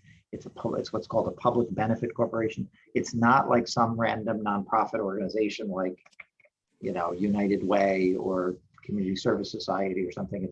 It's created by the government and subject to the laws of government in the same way that NYCHA is. There is no guarantee in the future about Section 8, but there's no guarantee about public housing funding either. And what we know about public housing funding is that, as you note, for decades now, the federal government has decided very consciously to put less money in than is necessary to maintain the units. They basically, they decide how much, there's a formula, and they decide how much money would be the right amount of money. And then they say, let's fund 89% of that money. Let's fund 91% of that money this year. Every year, year after year after year, they have done that. I would also say that, the state government has done an inadequate job on this too, and the city government. I have been trying to get $500 million a year as the baseline investment of state government into the capital needs of NYCHA for 14 years now. I have not succeeded in convincing my colleagues and the governor to do that. We've done a total of $850 million. It's not nearly enough. The theory here, if this makes sense, and I hear that people think it doesn't make sense, I'm not saying you're going to hear this theory and say, oh, that makes sense, let's do that. But just the theory is that the tenant protection vouchers are funded, have been funded at a level that is consistently, for a very long time now, much higher than public housing funding. And Congress has to make decisions to maintain that funding, and they also have to make decisions to maintain public housing funding. And they have failed with respect to the public housing funding in a way that they largely have not failed with respect to the amounts of money they put behind the tenant protection vouchers. So the idea would be these units they're still controlled by a public agency, a fully public agency, but there's a different funding stream that is covering their costs. And the question, but Section 9, I'm sorry, Section 9 protects us against something like a foreclosure. Right, so would the trust have that same ability, right? Because Section 9 can't take out loans. So section the law that is proposed, the language that is proposed here says NYCHA continues to own the property and the building. They give a long-term lease to the trust. The trust then contracts with NYCHA to do a lot of the routine, maintenance stuff. You're not going to see a change. You're not going to see totally new staff coming into your building. You'll hopefully see new people. If you're a foreclosing part, like if let's say the loans, if the trust were to not have money, it would be, that would be a bad situation. In the same way, it would be a bad thing if NYCHA continues to defund public housing. Nobody gets to say the property is being taken, nobody gets to transfer ownership of the property. That would just be illegal. And nobody can put the property up as you can't, the right to transfer the property does not supersede the state law. Nobody can push the tenants out. Nobody can change the amount of rent they have to pay. Nobody can deny them all of the basic rights that are in this bill and in federal law. So somebody who loans some money for one of these construction loans to renovate the property, and then next year Congress decides there are no more vouchers, that would be a problem. Congress could also say there's no more public housing funding. And, what they've done with public housing funding is just reduce. They've never said we're not going to fund it anymore, but what they've said is every year we're going to fund less and less and less. We're going to underfund it. And they've been done that for so long.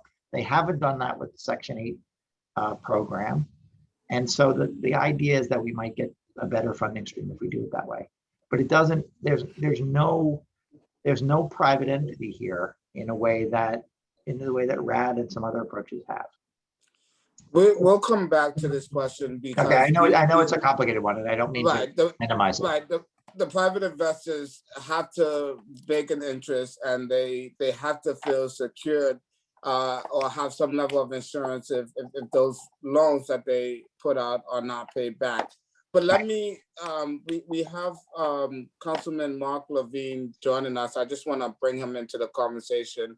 Welcome, and thank you for joining us. Thank you, Marquise. And Senator Kavanagh, it's great to see you. I won't take too much of your time. You're the expert here. But first, Marquise, you are such an incredible young leader. We miss you at WE Act in West Harlem, but your leadership in putting this discussion together is exactly the kind of great thing I would expect from you, and really grateful to have a chance to say hello. I see a bunch of friends here from my neck of the woods, Tony Edwards, Ms. McFarland. As some of you might know, I'm a member of the New York City Council.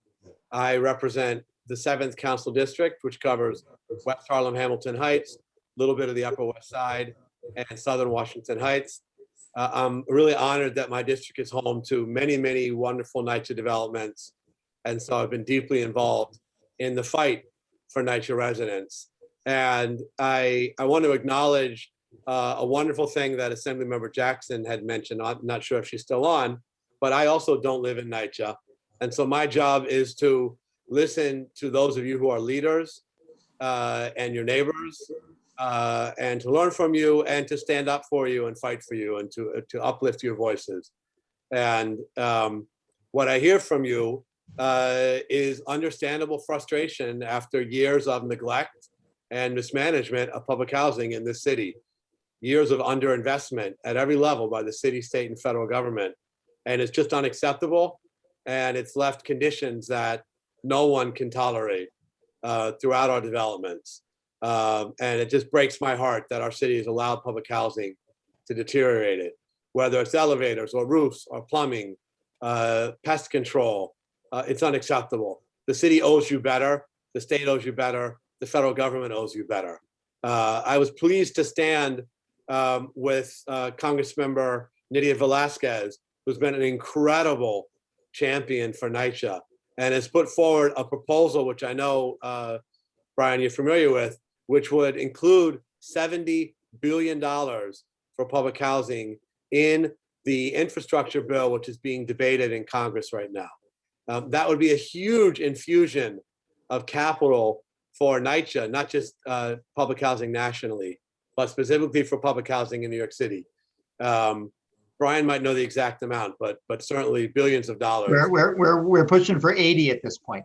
It's up to 80, even better, Right. Even better. So really thrilled we have a leader of the caliber of Congressmember Nydia Velasquez, who's in there using her influence on behalf of NYCHA. And that's part of a vision which I've seen many of you refer to in the comments, a Green New Deal for NYCHA, investment in the greening of NYCHA, in environmental upgrades, and in decent housing for NYCHA.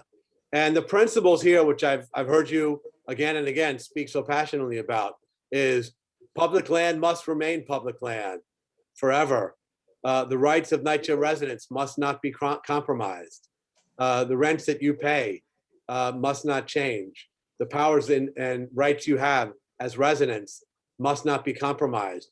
Things like succession rights, the rules that govern your rights in NYCHA developments must not be compromised in the name of seeking new funding. And you have my commitment to fight with you for that. I'm also extremely concerned about health matters in public housing. I chair the City Council's Health Committee. We've been very active in fighting the problems with lead poisoning and mold. The problems in NYCHA are a health crisis, and that's unacceptable. It's particularly a danger to our young people. We must do better on lead poisoning, on mold, and making sure buildings have heating in the winter, cooling in the summer. You have in me an ally for that fight.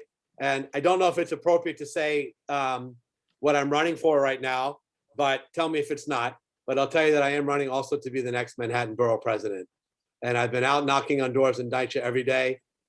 Today I was out in Drew Hamilton houses, talking to residents about their frustration and explaining my commitment to fight for NYCHA in Manhattan and citywide.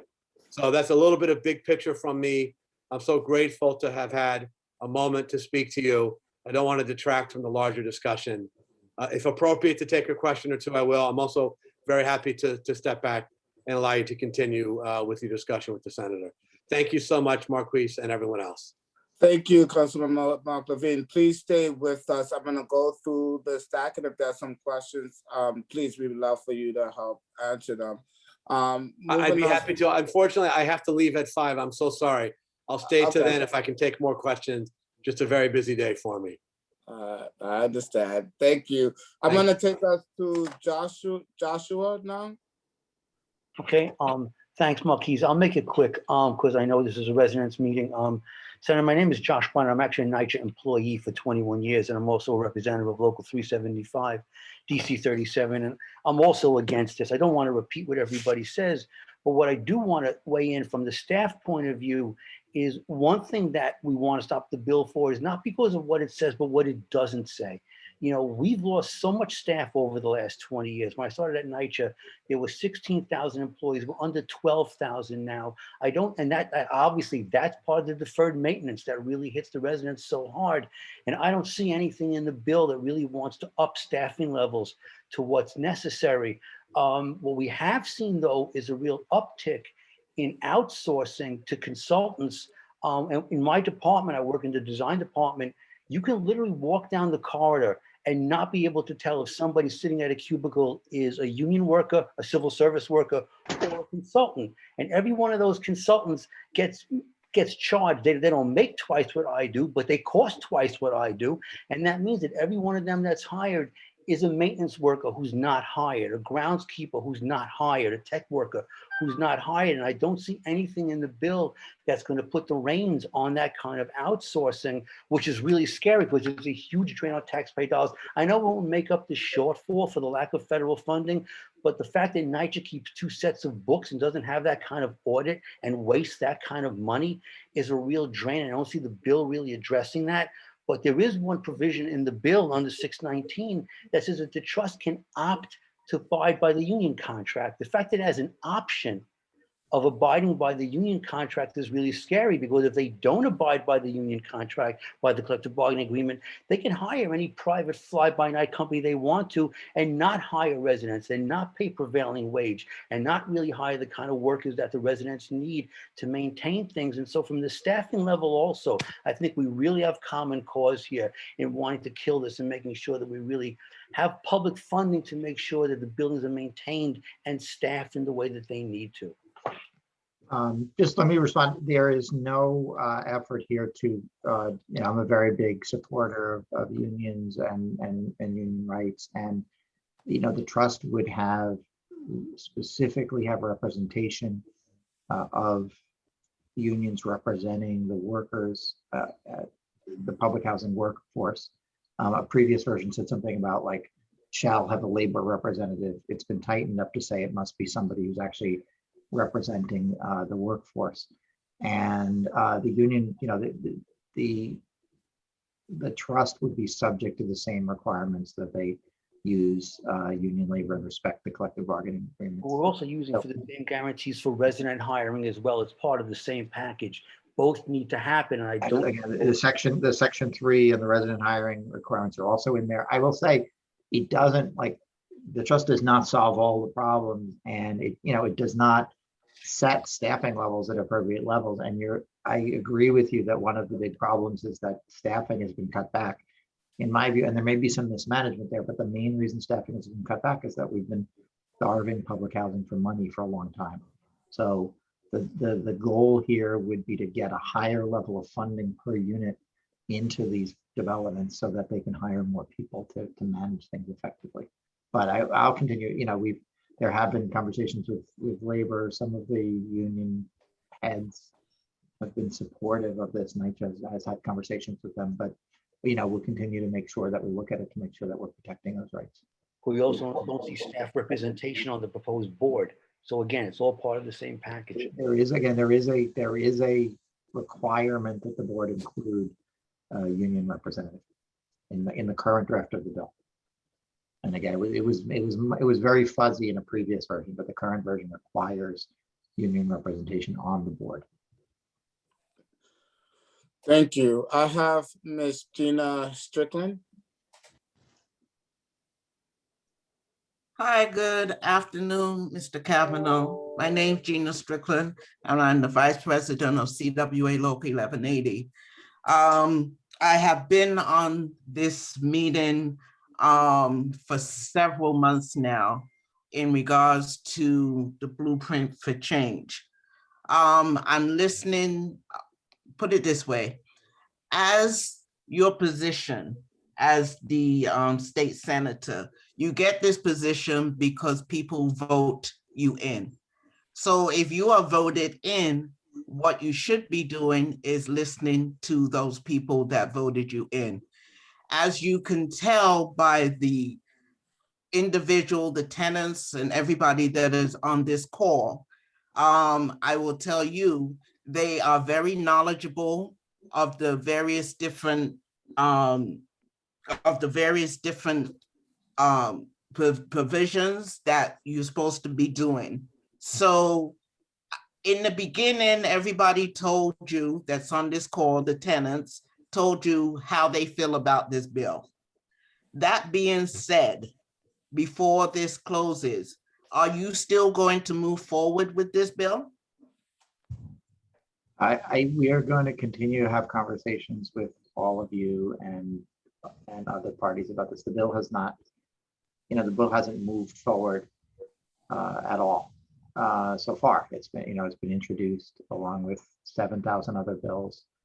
And again, I think the value of it, like before it was introduced, it was like a rumor, right? There's like things that, and maybe now it's a bill and it's public and everybody can read it and criticize it. And, and some of the things people have said today, the bill doesn't adequately address, 964, doesn't adequately address Section 3. You can't do that unless there's language to see. So again, I represent, 320,000 people. Many of them are public housing residents. And I'm on this call today to hear from all of you, and I will continue to have conversations with everybody about this. And whether, we are in a 2-year legislative session. This is the first year of that. And I think we should continue to have conversations about what the best thing to do and what the state legislature's role is to help straighten out public housing. Well, what I will say to you, I will definitely reach out to many of the sister and brother unions that have members that work, that live in NYCHA, because the unions need to get together and fight this bill. So okay. It does not. I would suggest, I'm familiar with your union and many of the others, and I agree that you should all have conversations. And 1180, and you all know how to reach me, and I'm happy to have those conversations with you as well. Okay. Kill the bill. Thank you. All right, we got a couple more. Thank you. Thank you. We got a couple more, and then we're gonna close out because Kavanagh, Senator Kavanagh, you've been gracious to stay with us for the entire time. I'm gonna go. Can I get a word in? Who's this? Let me. Ronald. Yes, Ronald. Yes, you have the floor. Thank you, Senator. First of all, we want to thank you for being here. I would strongly encourage that you read the comments and read them in its entirety, discern these comments, comprehend these comments, and listening with that automated voice that you hear that speaks to your heart, to actually see where people are, what we are saying to you and what needs to be. I'm not going to say that people that get elected are not the greatest people that get elected. Of course, there's always someone who can match you or even be better than you. You just happen to be chosen. I have no doubt about it. To be in that position. While being in that position, you are a public servant. So you should be definitely listening to what people are saying to you and so forth. Come up with a strategy. I put in my comment chat earlier, there should be a cluster of a variety of HUD officials, public officials, tenant leaders, allies, organizations. Let's do a whole monopoly on getting these folks to be a part of decision making. Too many times and oftentimes we have people that forgive me for saying this. God, I will ask for your forgiveness. But there are too many people who look like you who don't make decisions for us in our best interest. Those days are going to be about the past. I tell you straightforwardly, those days are going to be over. People will rise up because that's why HBCUs were created. This is why we start at our struggle. We will stand because a man cannot ride our back unless it is bent. We no longer will stand unbent. We will stand direct towards all issues of fair housing, public housing, and for all the fairness in this country for all of people, not just one race of people, but for all people. Public housing is preserved, should be preserved, because we have produced some of the finest athletes, some of the finest musicians, some of the finest peoples in the Northfields of America. You need to understand that. New York is just a big target that they're coming after. Greg Russ is not our answer. He is a person who has moved people and destroyed public housing. He's faced challenges. We here in New York are not going to stand for it. We will remove who's ever in office who don't support us, and we will run for office ourselves. Now, if that doesn't scare you, then I'm telling you, we are coming for these jobs. We are coming to change this society, this world, and we want you to stand with us. If you cannot do that, because when you go in that closed door with your colleagues and you cannot do this, sir, then we don't need you to be in there. We'll do it ourselves, because you cannot tell us to hang ourselves up with our own bootstraps when we don't even have a damn boot or straps to pull ourselves up. So we're not asking for handouts. We're asking for justice for public housing residents to stand, and that's what we're going to do. That's a comment, not a damn question. Thank you so much for your time. I appreciate the comment. And I think you have a lot of Hallelujah! The man is right. Amen. At Amen. least you stood All up, right, man. folks. Maria, Yeah. I have one question. All right, Let's continue to stay I'm gonna respectful. start And muting I'm Let you. going to us tell the man right in continue. front of his face. I am I'm a Let gonna start us muting. continue to victim. be I've been respectful, ladies and victimized, gentlemen. and you Let Okay. I'm sorry. I had to mute you guys because Mama was saying we could all stand be together, but we respectful. can't all talk together. So I still have a stack, and we've already passed the 5 o'clock mark. I want to finish out the stack and make sure, right, that everyone has had an opportunity that wanted to ask a question, and that we are still being respectful of Senator Kavanagh's time. While he does work for the people, he is giving up his Sunday to be here with us, and it is also a holiday. So with that said, I want to get us through the rest of these questions that we have, and I'm going to take us to Ms. Priscilla Jameson. Good evening, everyone. My question to you, Mr. Kavanagh, is why are you working to create another agency that will be run under NYCHA? As we see it, NYCHA cannot even make basic repairs or clean the buildings on a daily basis. NYCHA has mismanaged funds for so many years. So under the blueprint plan, who's going to make sure that this doesn't happen under the trust? Sorry, Senator, you're muted too. It looks like I muted your mic. I got muted with everybody else. That's fair. I mean, it's a good question. And I mean, it's a tricky thing because on the one hand, people are saying, you know, we don't want this new trust to take away things that we have as public housing residents. And on the other hand, obviously people do want, you know, they want different results. They want different treatment. They want different, you know, better maintenance and all those things. The trust doesn't, you know, it doesn't set new standards. It doesn't tell them, as the, you know, the labor representative was saying before, it doesn't say this many people need to work in each building to keep them, to maintain them.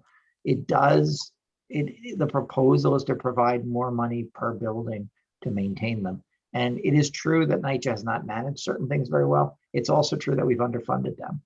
So it's like a bankrupt agency, and getting it more money has always been something that a lot of us have tried to do in various ways, including capital money, including standing. I've stood with Nydia over the course of many years trying to get more federal money and more state money as well. So it doesn't address that question of whether people can, you know, maintenance workers can work better. It does provide NYCHA, the new entity has an ability to hire contractors that should be better at kind of renovating, getting things up to, getting the leaks out and getting the pipes changed and getting the mold out and getting the boilers to work and all those sorts of things. The long-term question of how these things are managed better is not fully answered by this. It's more money, but it doesn't make, I can't go in and manage the property. It doesn't fundamentally change who's managing the property. That's not what I'm asking. What Okay, I'm asking you are rushing towards trying to introduce this bill, right? But under this creation, you're going to have two agencies that NYCHA is going to oversee, right? Under this, sort of, blueprint is accepted. And my question to you, if NYCHA cannot keep up with its daily responsibilities now, and it has nothing to do with money, having your building clean and making repairs, you understand? It does not have, this is not a money issue. If they cannot manage themselves, what is going to be different if you create another agency under the trust? What is going to be different? Who's going to oversee? Who's going to have oversight? And also, I want to add, and I'm going to get off this speaker. Under the trust, it keeps stating that the federal regulations that we have under HUD would be able to be transferred over. Who can assure that this can happen if it's not coming from the federal government and from HUD? Yes, I think that's so two questions. First of all, I think I understand that it's money isn't everything. Like I don't think NYCHA, you can't just say if they had money, everything would be fine. We need to make sure they manage better and they, oversee the workers better and they have enough workers. But I think money is part of this. I think it is important that we give more money for the maintenance of these buildings. So we find a way to do that. And one of the things that's important is like the $80 billion we're talking about is capital money that allows you to like come in and renovate things. It's not the kind of money you can use to repair the thing year after year. So I think money is part of this. NYCHA there would be a new board that would have more tenant representation than the current board and would have a different structure. NYCHA is not, it's not like they're getting more apartments to manage. They're getting, it's the same portfolio, but you're now splitting off up to 25,000 units. And that, that there's more money flowing for those units would be the sort of most basic way to think about this. In terms of HUD rules, the state legislature would be saying to NYCHA that they have to follow these rules and apply these standards. And HUD presumably also would be doing the same thing. HUD would have to HUD would provide the money and approve the transfer. So like the trust doesn't get to do anything until, first of all, a piece of legislation would have to pass because otherwise the trust doesn't exist. But right. 964 regulations can be transferred to Section 8. I mean, like if it could have been transferred to Section 8, then everybody that's under Section 8 would have had those regulations. We are saying like we're not saying that everybody on Section 8 has to do it. We're saying that the trust is a public agency and we get to tell the public agency what it has to do. And one of the things we're saying is that the trust has to follow various provisions that usually apply just to public housing and to Section 9. So there would be a state law that says they have to do it. That's what the bill is. You can assure that would be mandated by the federal government. I can't speak for the federal government. Maybe Nydia or somebody else or Chuck Schumer can speak for the federal government. What I'm saying is that the state law we're passing, this trust would be violating state law if it did not comply with the things we're putting in this state law. It would be illegal for them not to do those things. In addition, HUD, the U.S. Department of Housing and Urban Development, with money allocated by Congress, would be giving vouchers. It would be giving this money to the new trust and approving the transfer of the units to the trust. So they could put additional restrictions. You know, they could say you have to comply with these things. They can read the trust bill that we pass and say there are other things we want to see as well. But HUD would have the ability to approve the transfer and to approve the money. And if they didn't approve the money, they wouldn't approve the transfer. It's not the same. Thank you anyway. For All that. right. I realize Thank you. it's, yeah, I'm just trying my Thank best. you.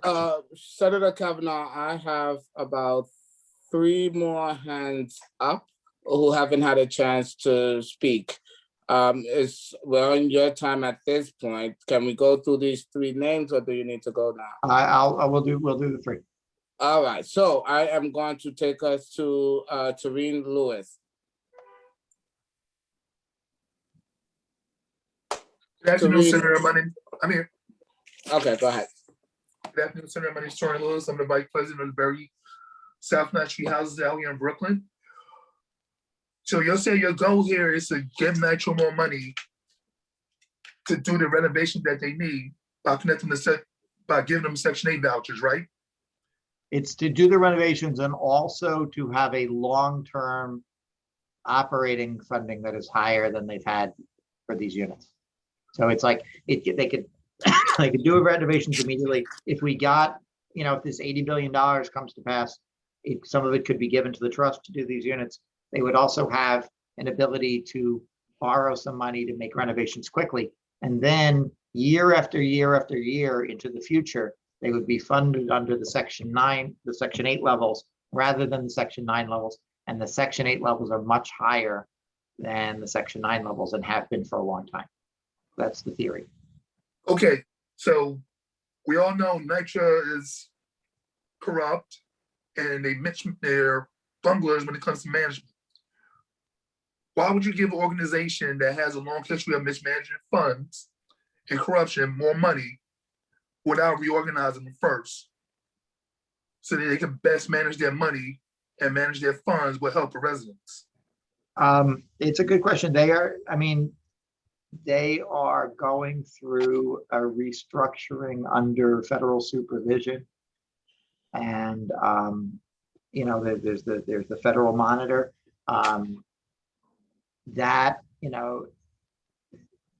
The short answer is because we need money and we need accountability, and we can't wait for, we can't wait for them He froze to get it again. before we get the money. So I think we need to find money. Like, again, Nydia and Chuck Schumer and a lot of you are all trying to get very large amounts of money from the federal government for capital to improve these buildings. The goal is to get a lot more money into the system and also to hold them accountable and improve things. And, I've been doing, a lot of you don't know me. I've been doing this a long time. I joined a lot of you. Reginald mentioned the sound housing campaign from a decade ago, more than that. I joined a lot of you in opposing John Reyes, infill program, which was going to, build new buildings on Baruch houses, which is like across the street from where I live. I recognize that we need more accountability than we've seen. And I think, this federal monitor process may actually be helpful, but it's not, there's no short answer. It's none of it is enough. The challenges have been there for decades, but I do think without funding sources, we're not going to solve the problem without figuring out the management issues. We're also not going to solve the problem without figuring out the money issues. So, but you're saying accountability, but the people keep telling you here is that nobody's keeping NYCHA accountable by allowing the residents to be involved. They're supposed to be involved. They're telling y'all, hey, we're supposed to be involved here, but nobody told them accountable on that part. So why would you give them money, give NYCHA more money to hold them accountable? But you can't hold them accountable. I hear that. If they don't have money, they can't hire people and they can't mop the floors and fix the holes in the wall and get the mold out. That's not a satisfying answer. I know. I don't, I don't run NYCHA. I have some ability to do oversight, but I don't, I don't appoint the people to run it, and I can't manage it on a day-to-day basis. I can try to find ways to get more money into their hands, including direct capital subsidies. Thank you. I'm gonna move us on to the next one. I got Lucy Mercado.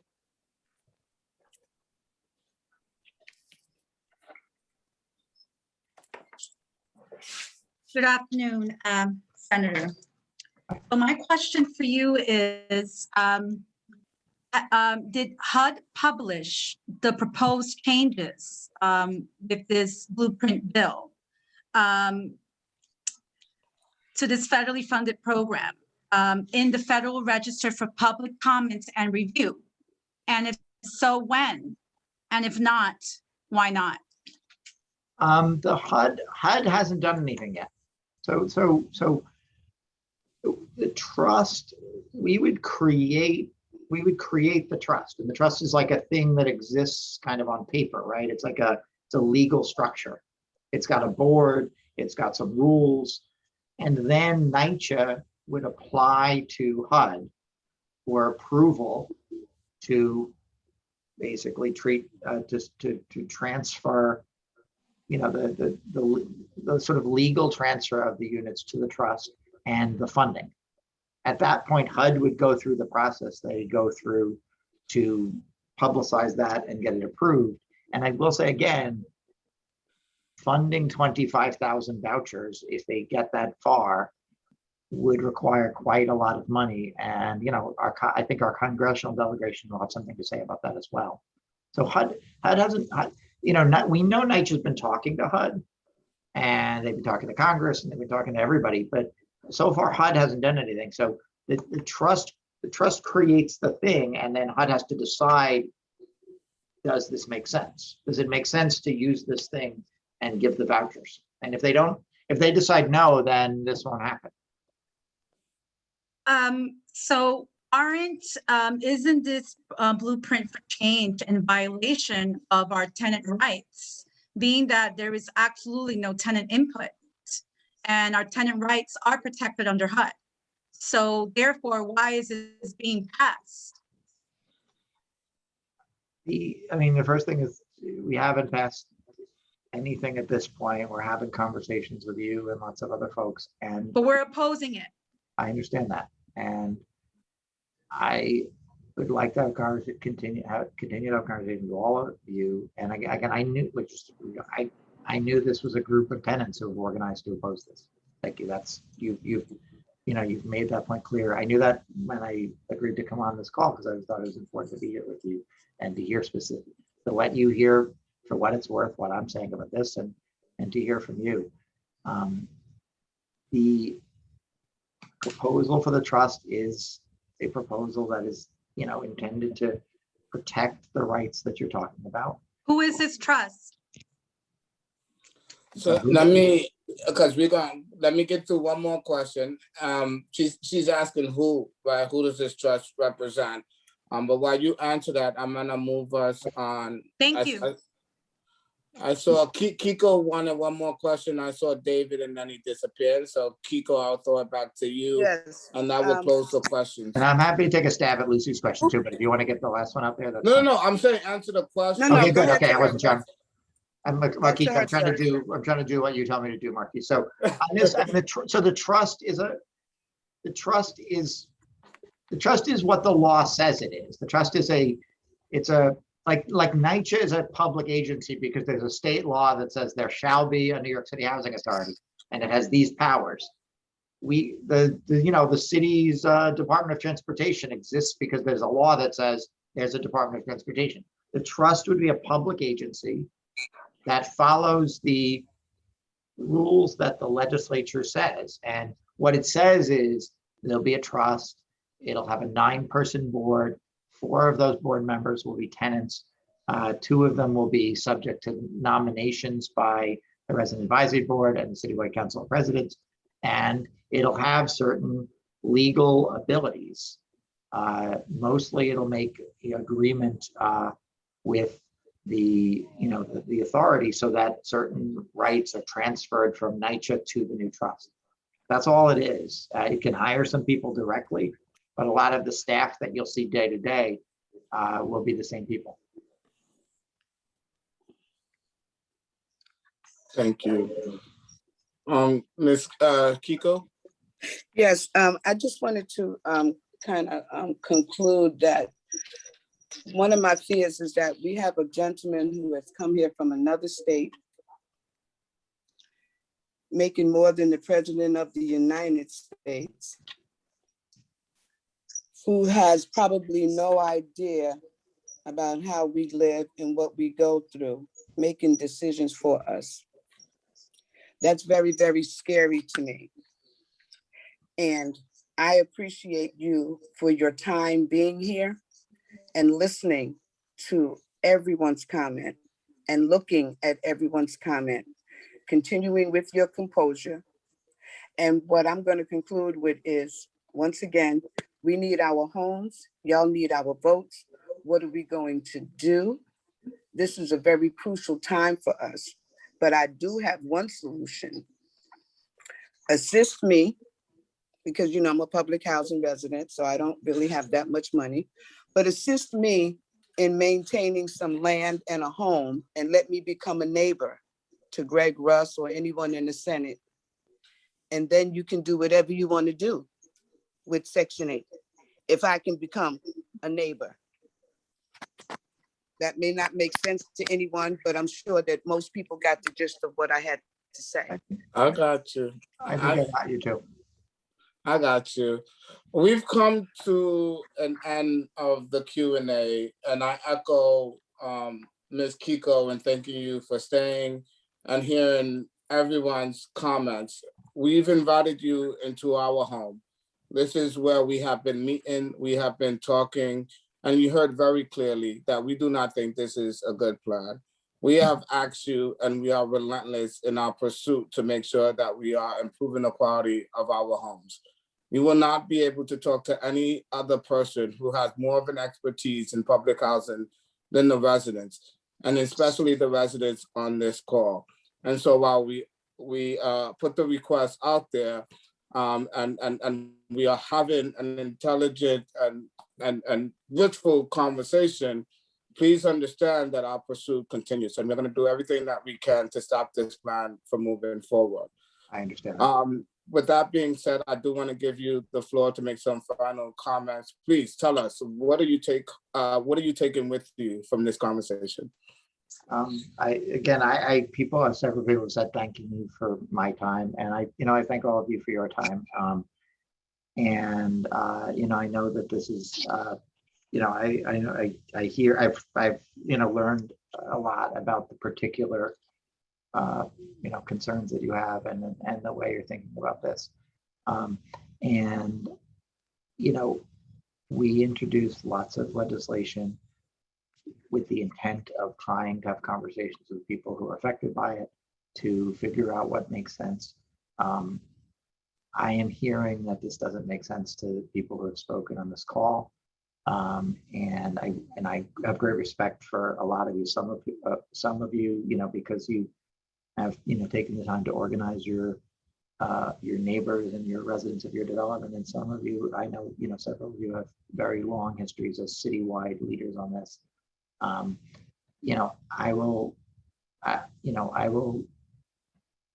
The conversations we're having today certainly has, made an impact. I will continue to have this conversation with you, some of you as individuals and also as a group. But there's I've heard a couple of times from people over the last couple of weeks, this is a done deal. It's a secret plan. The deal is already done. It really isn't. You heard from one assembly member on here who's very skeptical, who is talking to her colleagues about not doing this. There are others in the legislature. We're having conversations. I've also read the chats. Somebody said before I think Reginald said I should get the entire chat and read it, and I will.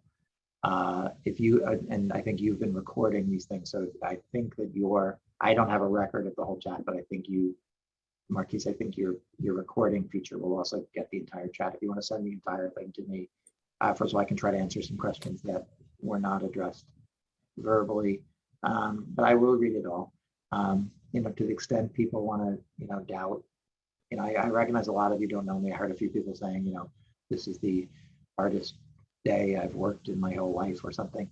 You know, I work all the time to try to improve conditions for people. And you know, I spent the last year and a half trying to make sure nobody gets evicted and make sure everybody's rent gets paid. You know, I wrote and passed the bill that put the eviction moratorium in place, and then I extended it, you know, through August 31st and debated those bills and pushed them through. So I hear that, I hear the skepticism, I hear the, you know, especially the mistrust of NYCHA, and I also don't expect people on this call who don't know me to trust me just because I spend a few hours with you talking to you on a Sunday afternoon. I do want to continue to have a conversation with all of you. I'm glad that you're organized, and again, I thank Marquise, who I've known for many, many years, for putting this together and organizing it and moderating in a sort of a difficult conversation. But I hope that we can continue to have this conversation about this particular proposal and also about what we can do to fix this problem, because I'm determined to make sure that everybody in our state, especially public housing residents, have a decent, well-maintained place to live. So that's my job, and I'm really committed to trying to do that. But I do appreciate everybody's input today. And with that, that concludes our meeting for this Sunday. I look forward to seeing you all next Sunday as we continue our strategizing and planning and rejection of this blueprint. So thank you all. See you next Sunday. Thank you, everybody. Thank you so very much for your Thank time you. and attention to this matter. Thank you.